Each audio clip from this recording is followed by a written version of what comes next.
Hi எல்லோருக்கும் வணக்கம். Bigg Boss season 9 தமிழ். ஸோ இந்த வீடியோவில் நேற்று 24/7 லைவ் ஸ்ட்ரீமிங்கில் என்ன நடந்துச்சு அப்படிங்கிறத பற்றி கண்டிப்பாக பார்க்க போகிறோம். அதுக்கு முன்னாடி ஒரு கிளாரிஃபிகேஷன் வீடியோ. அதாவது பிக் பாஸ் வந்து பார்த்தீங்க அப்படின்னா ஒரு கடிதம் வந்து அனுப்பியிருந்தார். அந்த கடிதத்தில் பார்வதி மற்றும் கமருதீன் மேலே பரப்பப்பட்ட ஒரு ஃபேக் அலிகேஷன்ஸ்க்கு சரியான செருப்படி பதிலடி வந்து கொடுத்துருந்தாரு. ஸோ அதை பற்றி நம்ம கண்டிப்பாக பேச போகிறோம். அது மட்டும் இல்லாமல் கமருதீன் பார்வதியுடைய கேம் நெக்ஸ்ட் வீக்லேருந்து எப்படி மாறப்போகுது அப்படிங்கிறதை பற்றி கண்டிப்பாக பார்க்க போகிறோம். அடுத்து திவ்யா அவர்களுடைய ஒரு ஸ்டோரி வந்து அவங்க சொல்லியிருந்தாங்க. அதை பற்றி நம்ம கண்டிப்பாக இந்த வீடியோவில் டிஸ்கஸ் பண்ண போகிறோம். ஸோ லைக்கு, சேனலுக்கு வந்து பார்த்தீங்கன்னா மறக்காமல் சப்ஸ்கிரைபு. இப்போ நம்ம வீடியோக்குள்ளே கண்டிப்பாக போகலாம். ஸோ பிக் பாஸ் சீசன் 9 தமிழில் இன்றைக்கி ரொம்ப குரூஷியலான ஒரு டே அப்படிங்கிறது உங்கள் எல்லாத்துக்குமே தெரியும். ஏன்னா இன்னைக்கு வேறு லெவலில் விஜய் சேதுபதியோட எபிசோடில் என்னென்னலாம் வந்து அட்ரஸ் பண்ண போகிறாங்க அப்படிங்கிறதெல்லாம் வந்து ஒரு பக்கம் நம்ம தூக்கி வச்சுக்கிட்டு, இந்த சைடு பைக்கு விஷயத்தில் ஒழுங்காக போட மாட்டாங்க அப்படின்ற கம்ப்ளைண்ட் வந்து பார்வதி அண்ட் கமருதீன் மேலே இருந்துச்சு.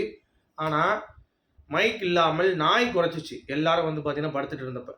அப்போ உடனே என்ன பண்ணிட்டாங்க, பார்வதி கமருதீன் வந்து பாத்ரூம்லேருந்து வராங்க, அவங்க உள்ள சில்மிஷம் பண்ணாங்க அப்படின்னு சொல்லிட்டு கிட்டத்தட்ட எல்லாருமே ஃபேக் நெரேட்டிவ் வந்து செட் பண்ணி ஃபால்ஸ் அலிகேஷன்ஸ் வந்து வச்சாங்க.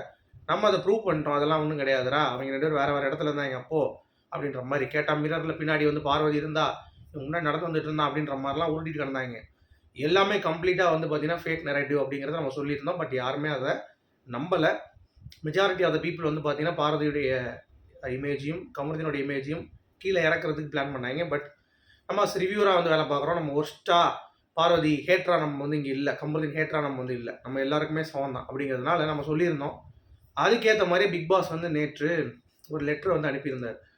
அந்த லெட்டரில் தெளிவாக என்ன இருந்துச்சுன்னா, பிக் பாஸ் வீட்டில் ரூல்ஸ் படி உள்ள அனைவரும் தூங்க வேண்டும், இனிமேல் வெளியே வந்து யாரும் தூங்க வேண்டாம் அப்படின்ற மாதிரி. ஏன்னா கண்டினியூஸாக நடக்குது. சாண்ட்ரா ஒருத்தர் படுத்தாங்க, அடுத்து வந்து பார்த்தீங்கன்னா இவங்க படுத்தாங்க. அதுவும் மொத்தமாக படுத்த உடனே நாய் குலைச்சி ஒருத்தர வான் பண்ணியிருக்கு. பட் இவங்க எல்லாம் திரும்பி படுத்த உடனே லெட்டர் அனுப்பிட்டாங்க. இவ்வளோ தான் மேட்ரு. அதுக்குள்ளேயும் பார்வதி கமருதீன் பண்ணிட்டாங்க. ஏன்னா பார்வதி அதெல்லாம் நீங்கள் சும்மா சொல்லாதீங்க, பார்வதி வந்து மைக்கில் அப்புறம் எதுக்கு சொல்லணும், எமோஷன்ஸ் நான் கண்ட்ரோல் பண்ண முடியல அப்படின்னு சொல்லிட்டு சாரின்னு எதுக்கு கேட்கணும். அப்போ எமோஷன்ஸ் அப்படிங்கிறது 2 வகையான எமோஷன்ஸ் இருக்குது. ஃபிசிக்கல் ஒன்று இருக்குது, இன்னொன்று வந்து எமோஷனல் மைண்ட் சம்மந்தப்பட்டது இருக்குது.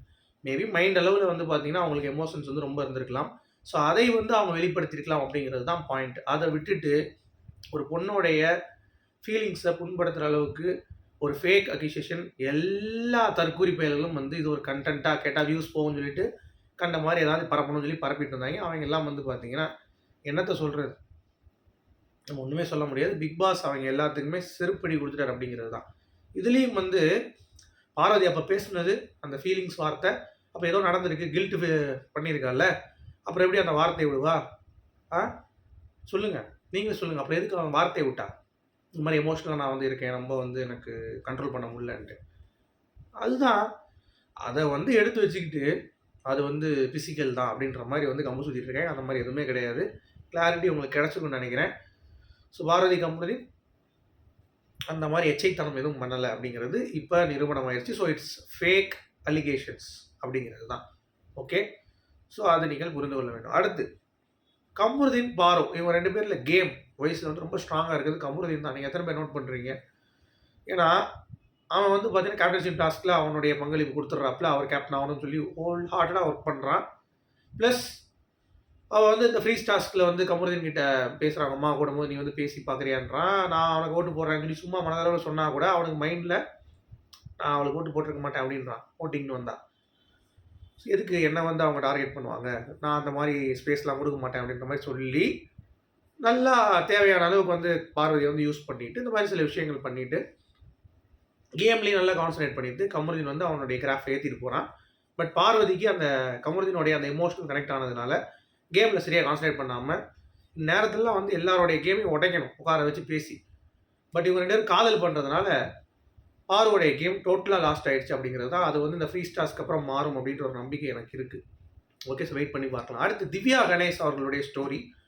ஸோ ராம்நாடு பொண்ணு, அவங்க வந்து படிப்புலாம் சரியாக வராதான். நேற்று கடந்து வந்த பாதையில் கிட்டத்தட்ட ஒரு 3/4 மணி நேரம் பேசினாங்க. அவங்களுடைய பர்சனல் லைஃபு, அவங்க எப்படி வளர்ந்தாங்க, எப்படி இருந்தாங்க, எப்படி சினிமாக்குள்ளே வந்தாங்க, அந்த சினிமாவில் என்னென்ன பிரச்சனைகள் வந்துச்சு அவங்களுக்கு, நாடகத்தில் நிறையா படங்களில் சின்ன சின்ன கேரக்டர்ஸ் வந்து கிடச்சிச்சு, ஒரு சீரியல் கிடச்சிச்சு, அப்புறம் ஏதோ ஒரு மேக்கப் ஏதோ ஒரு மிஸ் ஆயிடுச்சுன்னு சொல்லிட்டு ஒரு நாள் வந்து பிரச்சனையாகி அது மூலமாக ரெட் கார்டு உங்களுக்கு கொடுத்து ஒரு 3 வருஷம் எதுவும் இல்லாமல் இருந்து அதுக்கடுத்து ஒரு சீரியல் கிடச்சி அந்த சீரியல் டைரக்டர் வந்து ஃபோன் பண்ணி ரெட் கார்டு கொடுத்துருக்கோம் உங்களுக்கு கேஷ் பண்ணாதீங்க சொல்லியிருக்காங்க. அப்போ நீங்கள் வெயிட் பண்ணுங்கள், அந்த பொண்ணுக்கு நாங்கள் கேஷ் பண்ணுறோம், அது நாங்கள் நடவடிக்கை பார்த்துட்டு அதுக்கடுத்து நாங்கள் முடிவு பண்ணி தான் சொன்னோன்னே 3 வருஷம் ஆயிடுச்சு அந்த சீரியல். அதுக்கடுத்து நான் அந்த டேரக்டர்கிட்டே கேட்டேன், நான் எப்படி சார் ஓகேவா அப்படின்ட்டு. சூப்பர் தான் மணி அப்படின்னு சொல்லிட்டாரு. ஆனால் எனக்கு ஹாப்பி. அதுலேருந்து இப்போ லைஃப் வந்து பிக் பாஸ்க்குள்ள நான் அடுத்து வந்திருக்கேன். அதுக்கடுத்து இந்த மாதிரி போகணும். எனக்கு என்னென்னா ஒரே ஒரு ரெக்வஸ்ட், மீடியா பர்சன்ஸ் வந்து கண்டிப்பாக வந்து காயப்படுத்தாதீங்க. ஏன்னா அவங்க வந்து எல்லார் மேலேயும் அவங்களுக்கு ஒரு ஃபேமிலி இருக்குது, அவங்களும் வந்து ஒரு மனிதர்கள் அப்படின்ற மாதிரி பாருங்கள் அப்படின்ற மாதிரி சொல்லியிருந்தாங்க. ஸோ இவ்வளோ தான் கைஸ் நடந்தது எது லைவில் அப்படிங்கிறத சொல்லிட்டு இந்த வீடியோ நான் முடிக்கிறேன். உங்களுடைய கருத்துக்கள் மீண்டும்